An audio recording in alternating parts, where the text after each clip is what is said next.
जय श्री राम, राधे राधे। स्वागत है आप सभी का मेरे चैनल में। आशा करती हूँ आप सभी स्वस्थ होंगे। कल हमने आदि काव्य अरण्य कांड में 20वां सर्ग पूरा कर लिया था। आज आगे का सर्ग प्रारंभ करने जा रहे हैं। आज के सर्ग में सूर्पणखा का घर के पास जाकर उन राक्षसों के वध का समाचार बताना और राम का भय दिखाकर उसे युद्ध के लिए उत्तेजित करने का वर्णन किया गया है। तो श्रवण कीजिए आज का सर्ग, अंत तक बने रहिएगा। सूर्पणखा को पुनः पृथ्वी पर पड़ी हुई देखकर अनर्थ के लिए आई हुई उस बहन से खर ने क्रोधपूर्वक स्पष्ट वाणी में फिर कहा, बहन, मैंने तुम्हारे प्रिय करने के लिए उस समय बहुत से सूरवीर एवं मांसाहारी राक्षसों को जाने की आज्ञा दे दी थी। अब फिर तुम किस लिए रो रही हो? मैंने जिन राक्षसों को भेजा था वह मेरे भक्त, मुझ में अनुराग रखने वाले और सदा मेरा हित चाहने वाले हैं। वे किसी के मारने पर भी मर नहीं सकते हैं। उनके द्वारा मेरी आज्ञा का पालन न हो यह भी संभव नहीं है। फिर ऐसा कौन सा कारण उपस्थित हो गया है जिसके लिए तुम हा नाद की पुकार मचाती हुई सांप की तरह धरती पर लौट रही हो? मैं उसे सुनना चाहता हूँ। मेरे जैसे संरक्षक के रहते हुए तुम अनाथ की तरह विलाप क्यों कर रही हो? उठो, इस तरह लौटो मत, घबराहट छोड़ दो। खर के इस प्रकार सांत्वना देने पर वह राक्षसी अपने आंसू भरे नेत्रों को पोंछकर भाई खर से बोली, भैया, मैं इस समय फिर तुम्हारे पास क्यों आई हूँ यह बताती हूँ, सुनो। मेरे नाक कान कट गए और मैं खून की घास से नहा रही हूँ। उस अवस्था में जब पहली बार मैं आई थी तब तुमने मुझे बड़ी सांत्वना दी थी। तत्पश्चात मेरा प्रिय करने के लिए लक्ष्मण सहित राम का वध करने के उद्देश्य से तुमने जो वे 14 सूरवीर राक्षस भेजे थे वे सब के सब अमर्ष में भर कर हाथों में शूल और पटिश लिए वहां जा पहुंचे, परंतु राम ने अपने मर्म भेदी बाणों द्वारा उन सबको सम्रांगण में ही मार गिराया।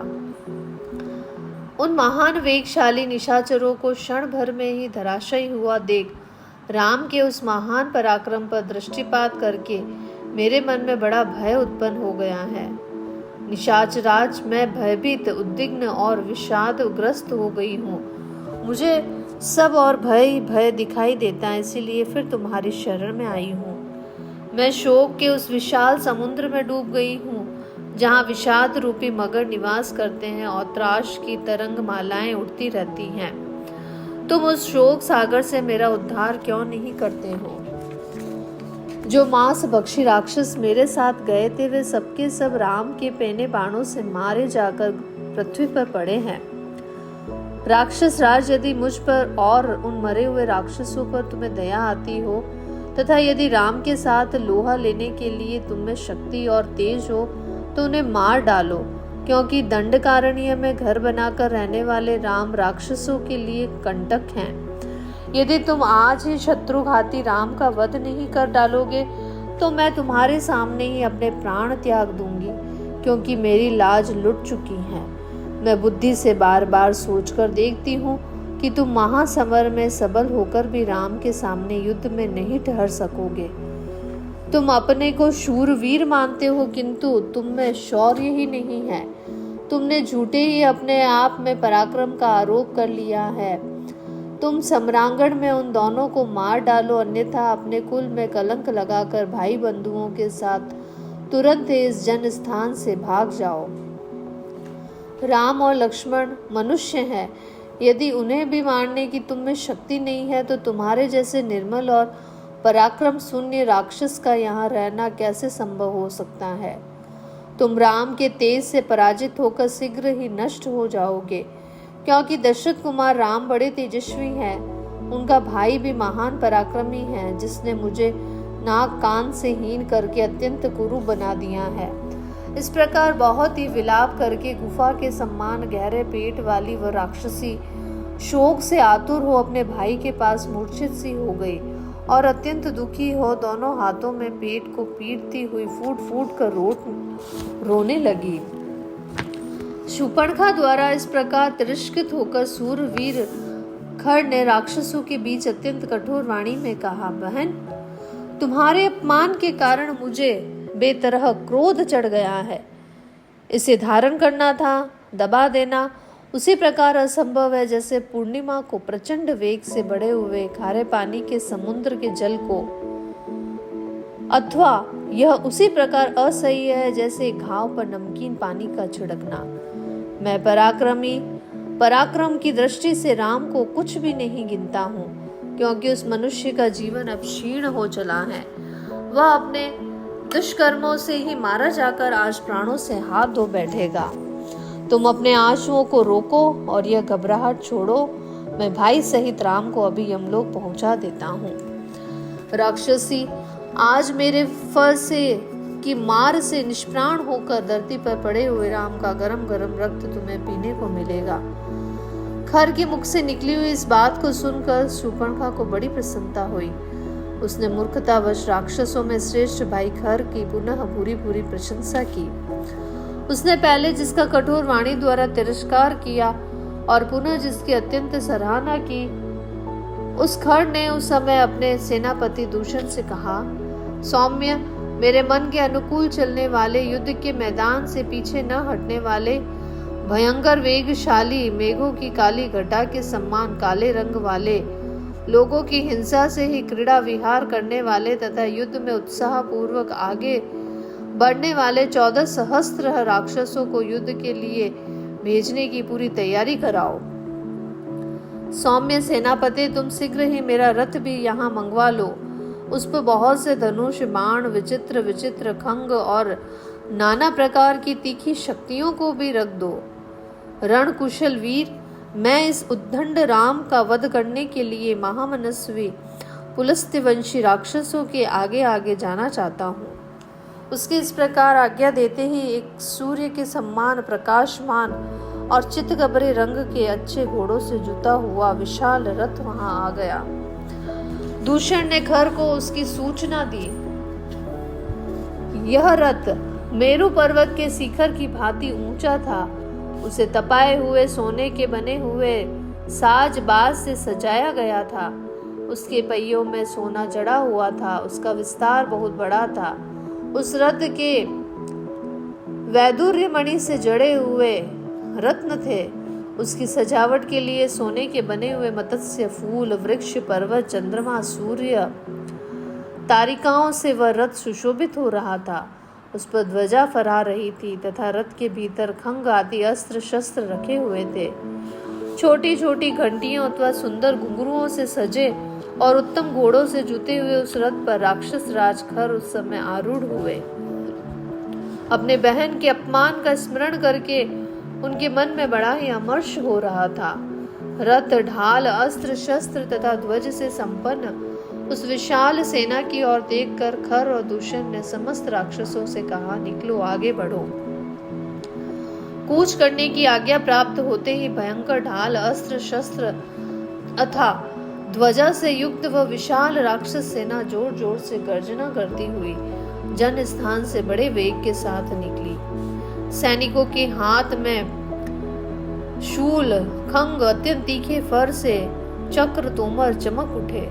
शक्ति भयंकर विशाल धनुष, गदा, तलवार, मूसल तथा वज्र उन राक्षसों के हाथों में आकर बड़े भयानक दिखाई दे रहे थे। इन अस्त्र शस्त्रों से उपलक्षित और खर के मन की इच्छा के अनुसार चलने वाले अत्यंत भयंकर 14,000 राक्षस जन स्थान से युद्ध के लिए चल दिए। उन भयंकर दिखाई देने वाले राक्षसों का धावा करते देख खर का रथ भी कुछ देर सैनिकों के निकलने की प्रतीक्षा करके उनके साथ ही आगे बढ़ा।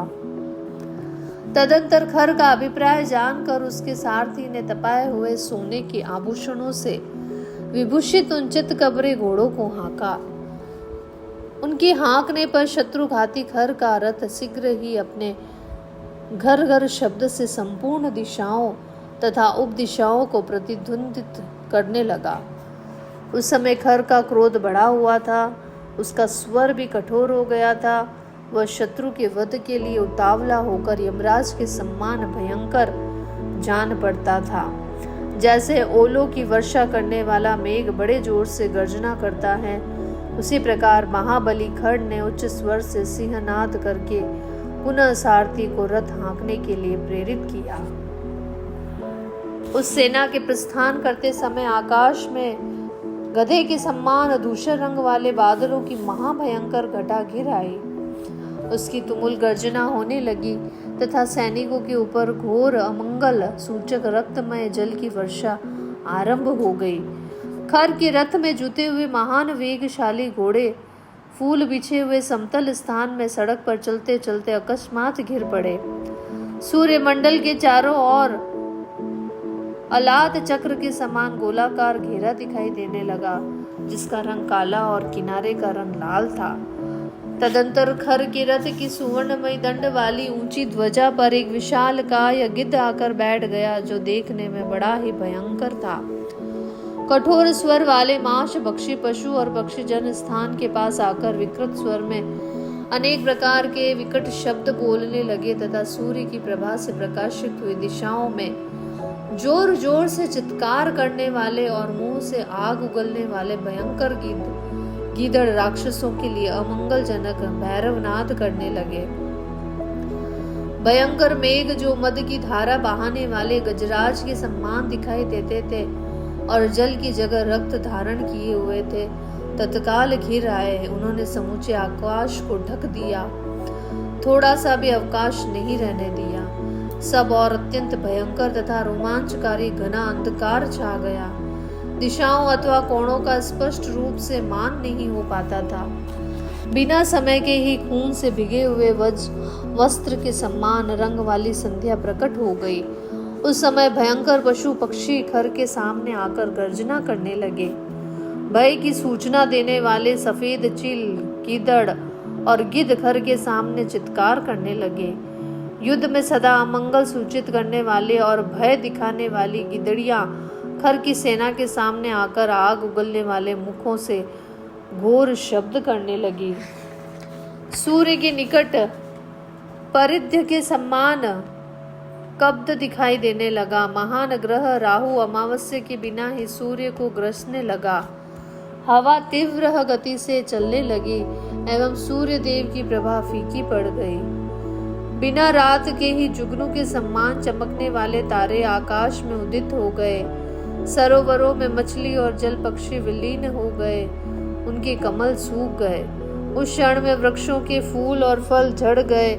बिना हवा के ही बादलों के समान धूसर रंग की धूल ऊपर उठकर आकाश में छा गई। वहां वन की सारिकाएं चैं चैं करने लगी। भारी आवाज के साथ भयानक उल्काएं आकाश से पृथ्वी पर गिरने लगी। पर्वत, वन और कानों तक सहित धरती डोलने लगी। बुद्धिमान खर रथ पर बैठकर गर्जना कर रहा था। उस समय उसकी बाईं भुजा सहसा कांप उठी, स्वर अवरुद्ध हो गया और सब और देखते समय उसकी आंखों में आंसू आने लगे। उसके सिर में दर्द होने लगा, फिर भी मोहवश वह युद्ध से निवृत्त नहीं हुआ। उस समय प्रकट हुए उन बड़े बड़े रोमांचकारी उत्पातों को देखकर खर जोर जोर से हंसने लगा और समस्त राक्षसों से बोला, ये जो भयानक दिखाई देने वाले बड़े बड़े उत्पात प्रकट हो रहे हैं, इन सब की मैं अपने बल के भरोसे कोई परवाह नहीं करता। ठीक उसी तरह जैसे बलवान वीर दुर्बल शत्रुओं को कुछ नहीं समझता है। मैं अपने तीखे बाणों द्वारा आकाश से तारों को भी गिरा सकता हूँ। यदि कुपित हो जाऊं तो मृत्यु को भी मौत के मुख में डाल सकता हूँ। आज बल का घमंड रखने वाले राम और उसके भाई लक्ष्मण को तीखे बाणों से मारे बिना मैं पीछे नहीं लौट सकता। जिसे दंड देने के लिए राम और लक्ष्मण की बुद्धि में विपरीत विचार का उदय हुआ है, वह मेरी बहन सुपर्णका उन दोनों का खून पीकर सफल मनोरथ हो जाए। आज तक जितने युद्ध हुए हैं उनमें से किसी में भी पहले मेरी कभी पराजय नहीं हुई है। यह तुम लोगों ने प्रत्यक्ष देखा है, मैं झूठ नहीं कहता। मैं मतवाले ऐरावत पर चलने वाले वज्रधारी देवराज इंद्र को भी रणभूमि में कुपित होकर काल के गाल में डाल सकता हूँ। फिर उन दो मनुष्यों की तो बात ही क्या है। खर की यह गर्जना सुनकर राक्षसों की वह विशाल सेना जो मौत के पाश से बंधी हुई थी अनुपम हर्ष से भर गई। उस समय युद्ध देखने की इच्छा वाले बहुत से पुण्य कर्मा, महात्मा, महर्षि, देवता, गंधर्व, सिद्ध और चारण वहां एकत्र हो गए। गौओं और ब्राह्मणों का कल्याण हो तथा जो अन्य लोकप्रिय महात्मा है वह भी कल्याण के भागी हो। जैसे चक्रधारी भगवान विष्णु समस्त असुर शिरोमणियों को परास्त कर देते हैं, उसी प्रकार रघुकुल भूषण श्री राम युद्ध में इन पुलत्स्यवंशी निशाचरों को पराजित करें।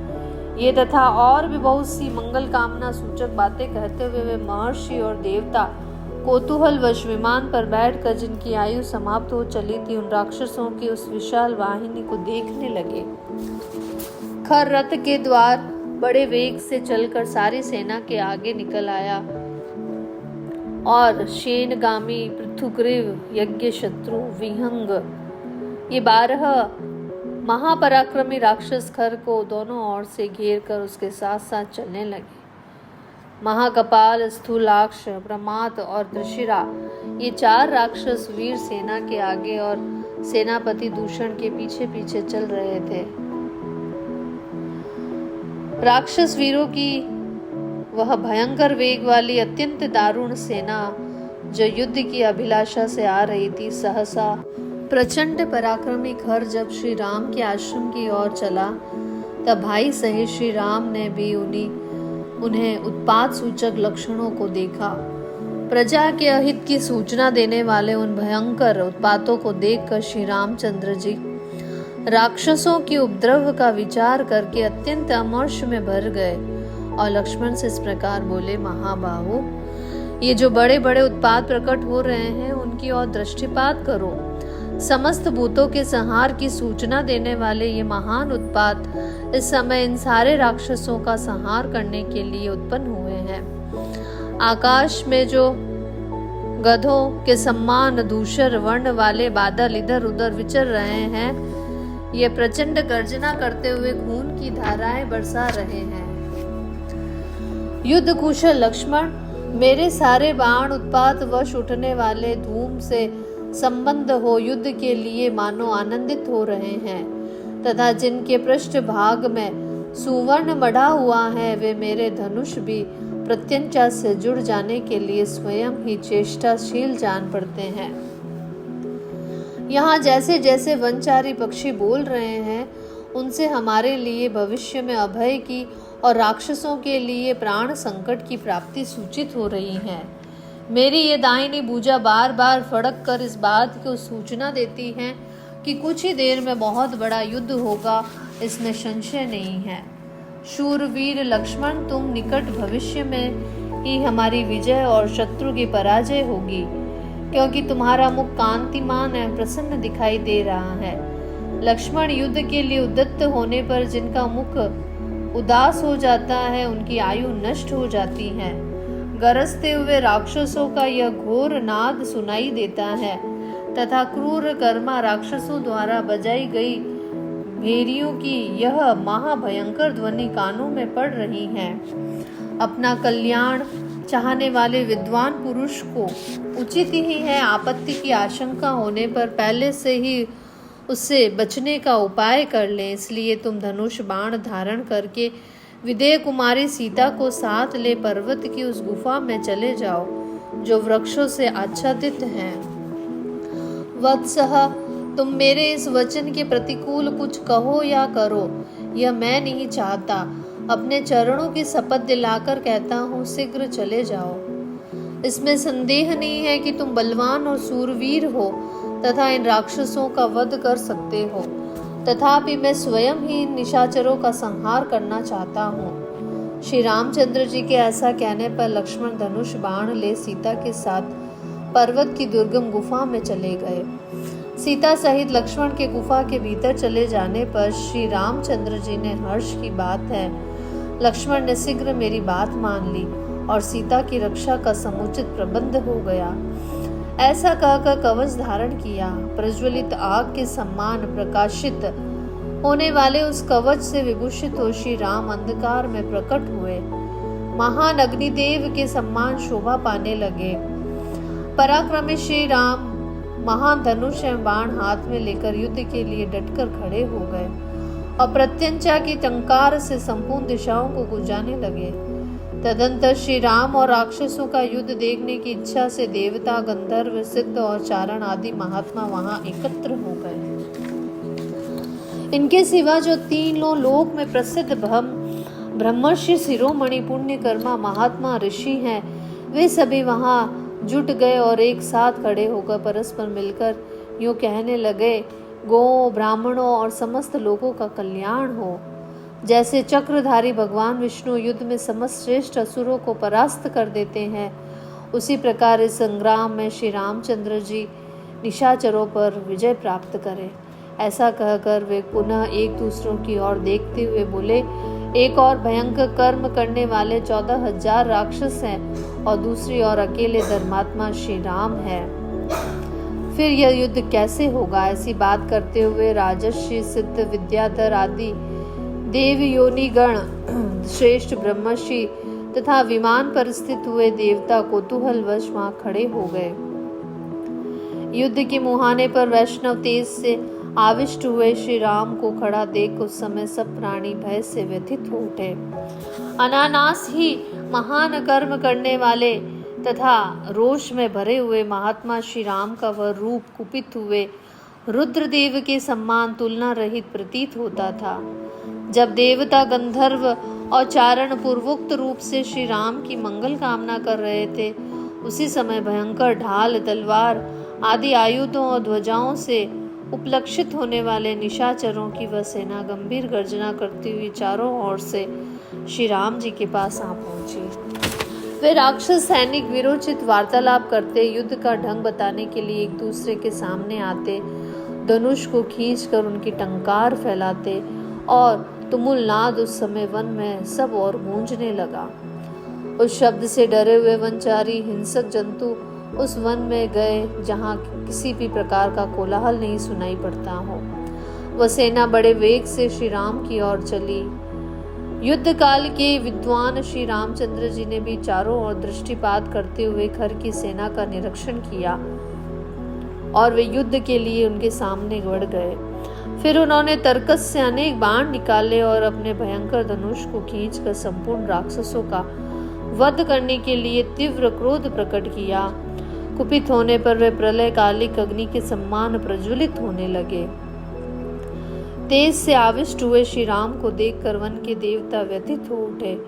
उस समय रोष में भरे हुए श्री राम का रूप दक्ष यज्ञ का विनाश करने के लिए उद्यत हुए बिना पिनाकधारी महादेव जी के सम्मान दिखाई देने लगा। धनुषों, आभूषणों, रथों और अग्नि के सम्मान कांति वाले चमकीले कवचों से युक्त वह पिशाचों की सेना सूर्योदय काल में नीले मेघों की घटाओं के सम्मान प्रतीत होती थी। इस प्रकार से अरण्य कांड में हमारा 24वां सर्ग पूरा होता है।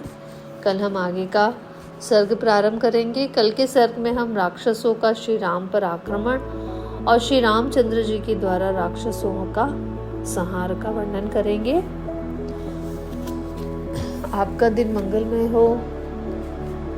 ध्यान रखें अपना और अपनों का। धन्यवाद।